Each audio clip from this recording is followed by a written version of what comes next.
Cheguei em casa mais cedo do que o normal e ouvi minha namorada rindo de mim com seu amigo. Ele ainda não adivinhou nosso relacionamento, então fui embora sem dizer uma palavra.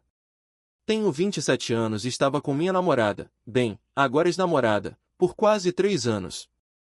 Moramos juntos em um pequeno apartamento no centro da cidade. Eu trabalhava longas horas como desenvolvedor de software para uma startup. Você sabe como é, noites longas, pressão constante, mas pagava bem o suficiente para nos manter confortáveis. Minha namorada, Kai, trabalhava meio período como professor enquanto terminava a faculdade, e tudo parecia bem. Eu não tinha motivos para questionar nosso relacionamento. Tínhamos discussões como qualquer casal, mas nada fora do comum, pelo menos, era o que eu pensava até a última terça-feira. Saí do trabalho mais cedo naquele dia. Meu chefe teve uma reunião cancelada, e pensei em surpreender Kai com sua comida favorita e talvez até ir ao cinema depois. Era uma daquelas raras noites em que ambos tínhamos tempo para relaxar.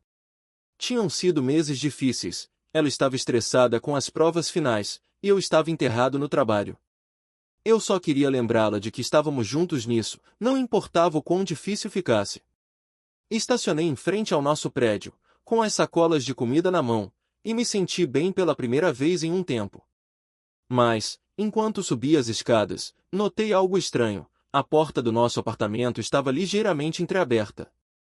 Meu coração fez aquela coisa estranha de pular uma batida e depois bater forte no peito, como se estivesse tentando escapar. Entrei silenciosamente. Podia ouvir vozes, a dela, claro, mas havia mais alguém, um cara com certeza. A princípio, pensei que talvez uma amiga dela tivesse vindo visitar. Não fazia muito sentido, mas não tirei conclusões precipitadas, pelo menos não ainda. Caminhei pelo curto corredor que leva à sala de estar e então ouvi, ele não faz ideia, ela dizia, sua voz clara e afiada no apartamento silencioso. Congelei. Quero dizer, ele trabalha o tempo todo. Não é como se ele notasse quando estou com você. Além disso, eu o tenho na palma da minha mão, então, mesmo que ele notasse, eu poderia me safar. Pisquei, incerto se meu cérebro estava me pregando peças. Talvez eu tivesse entendido errado, mas não. O cara riu, e ouvi o som inconfundível de uma garrafa tilintando contra um copo. Eles estavam bebendo na nossa sala de estar. Ele é tão ingênuo, ela continuou. É quase triste o quão fácil tem sido. E o melhor de tudo? Ele ainda acha que estou estressada com a faculdade e que é por isso que estou distante. É patético. Senti minha garganta apertar, minha mão agarrando a sacola de comida até meus dedos ficarem brancos. Meu coração batia tão forte que pensei que eles pudessem ouvir do outro cômodo. Queria invadir a sala, confrontá-la, gritar alguma coisa, qualquer coisa, mas não conseguia me mover. Não conseguia nem respirar. Bem, disse o cara, sua voz pingando arrogância, desde que funcione para nós, quem se importa, né? Não é como se você fosse ser pega algum dia.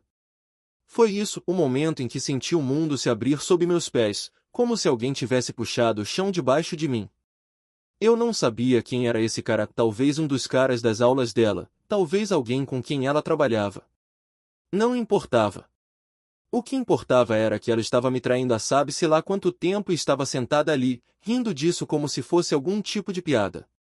Pensei em invadir a sala, gritar com ela, expulsar os dois, exigir respostas, mas algo me impediu.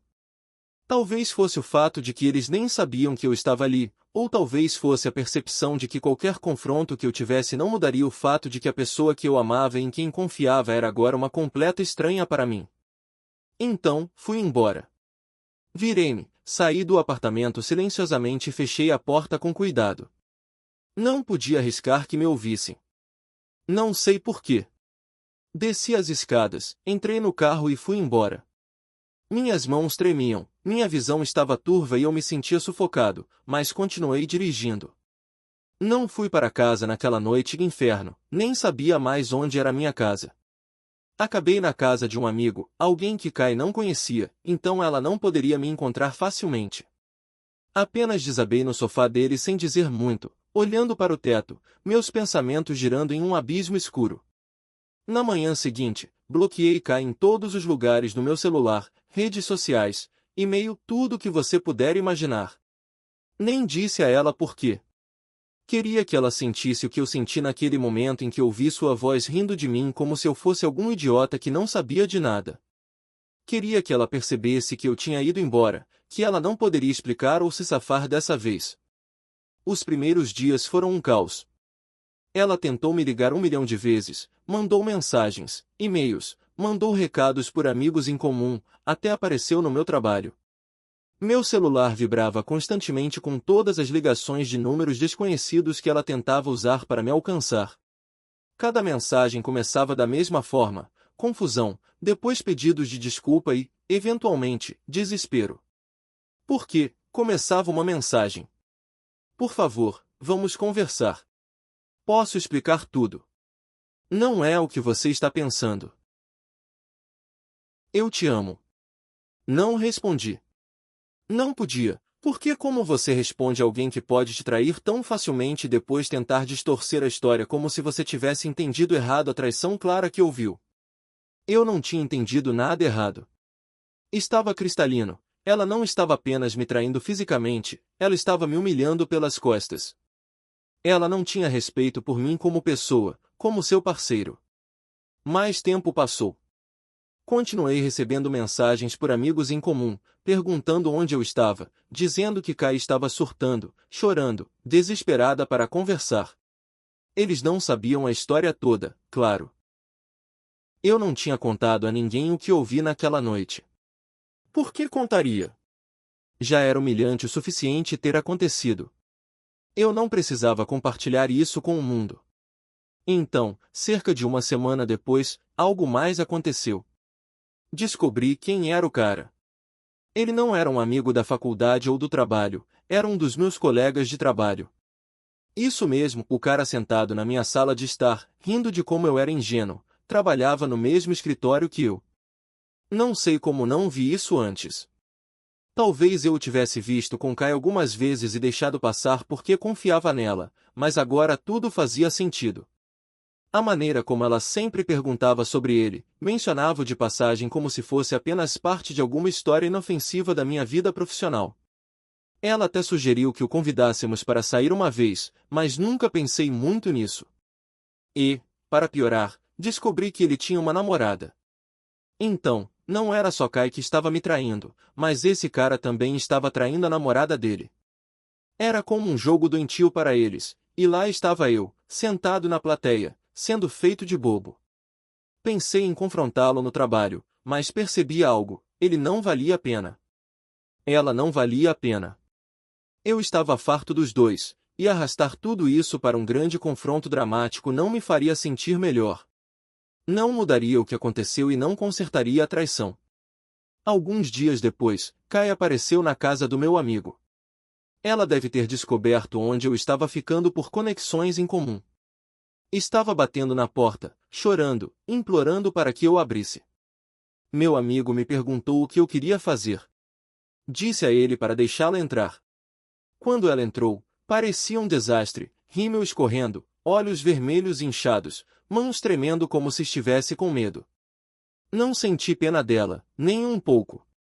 Ela começou com os pedidos de desculpa de sempre, promessas de que tinha sido um erro, que estava confusa, que o outro cara não significava nada, que tinha sido apenas um momento de fraqueza.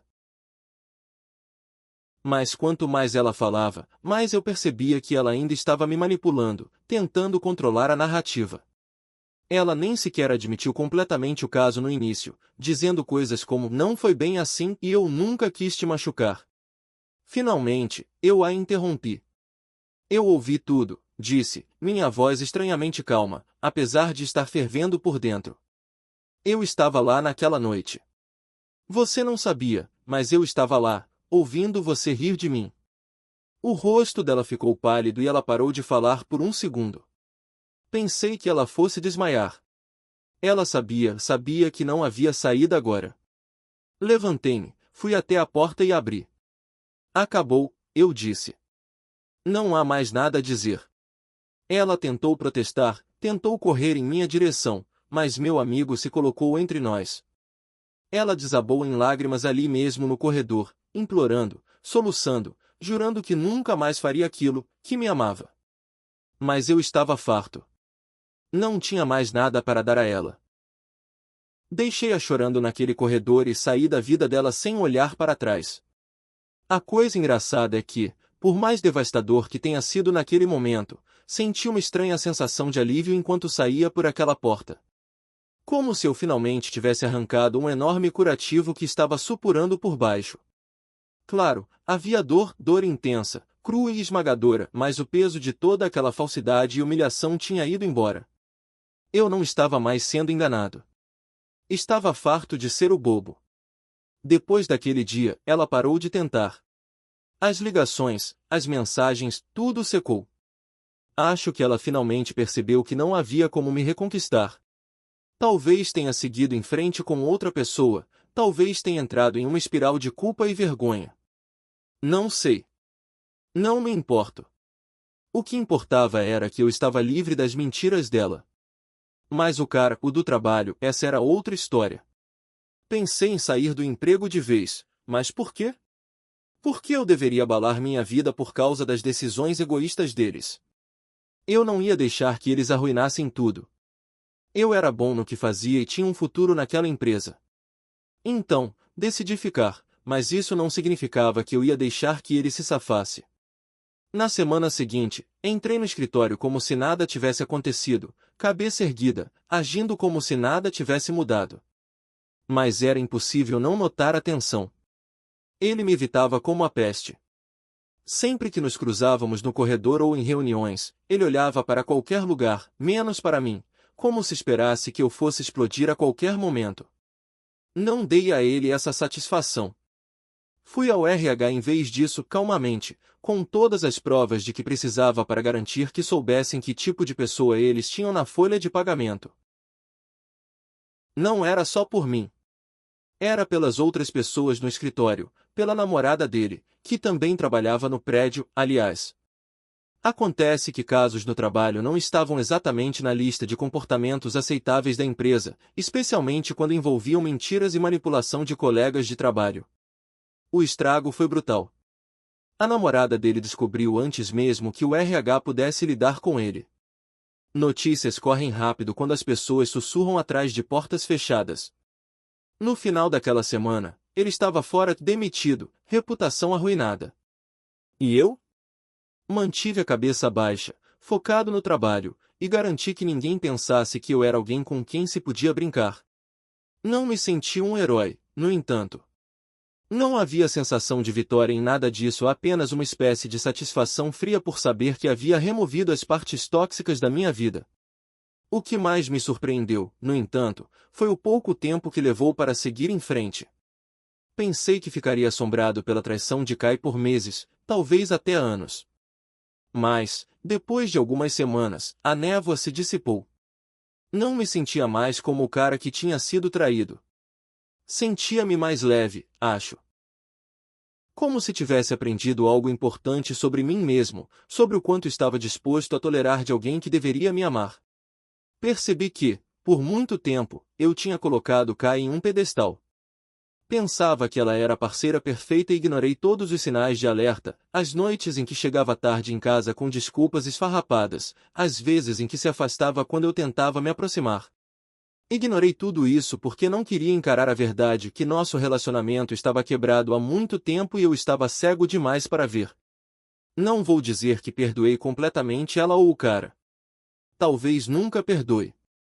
Mas aprendi a deixar pra lá, a focar nas coisas que posso controlar, como minha própria felicidade. E sim, a confiança é mais difícil agora. Provavelmente vai levar muito tempo até que eu possa confiar plenamente em alguém novamente, mas tudo bem. Vou chegar lá. Se há uma coisa que aprendi com tudo isso, é que as pessoas podem ser incrivelmente egoístas, mas também podem ser resilientes.